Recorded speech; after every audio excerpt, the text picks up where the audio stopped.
Итальян тілін үйреніп бастап жатқандарға сәлем. Менің атым Марина Мамакова, менің каналыма қош келдіңіздер. Егер де сіз менің каналыма жаңадан қосылсаңыз, алдағы шығатын қызықты және пайдалы сабақтардан құр қалмай, менің каналыма тіркеліңіз. Бүгінгі сабағымызда итальян тіліндегі ең маңызды етістігімен танысатын боламыз. Бұл етістік көмекші етістік essere. Болу, табылу деп аударылады. Ағылшын тілінде to be етістігіне сәйкес.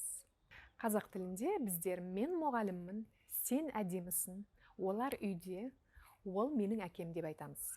Ал итальян тілінде оларды essere етістігі арқылы жеткізе аламыз. Мысал үшін, io sono un insegnante. Мен мұғалім болып табыламын.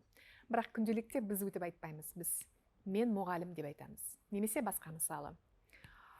Lui è mio padre. Ол менің әкем болады. Біз ол менің әкем деп айтамыз. Tu sei bella. Сен әдемі болып табыласың. Біз сен әдемісің деп айтамыз. Essere етістігін осы шақта жіктеп шығайық. Жекеше түрі. Io sono. Мен. Tu sei. Сен.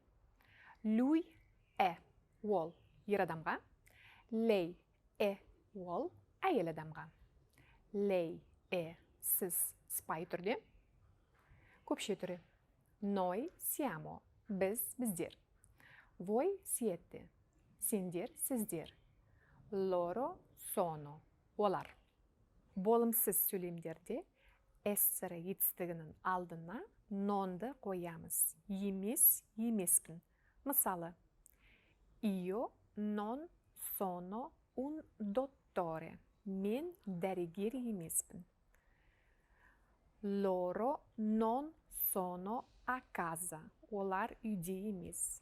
Сұраулы сөйлемнің бөлімді сөйлемнен айырмашылығы тек интонация мен сұрау белгісінде. Мысалы, tu sei insegnante. Сен мұғалімсің бе? Lui è mio padre. Ол менің әкем бе? Ал сізге осындай тапсырма. Төменге комментарияға кім екеніңізді итальянша жазып қойыңыздар. Мысалы, io sono Маржан. Мен Маржанмын. Tu sei Берік. Сен Беріксің. Ал енді мен сіздермен қоштасамын. Егер де сізге бұл сабақ ұнаса, лайк басуды ұмытпаңыз және менің каналыма тіркеліңіз. Келесі кездескенше, чау!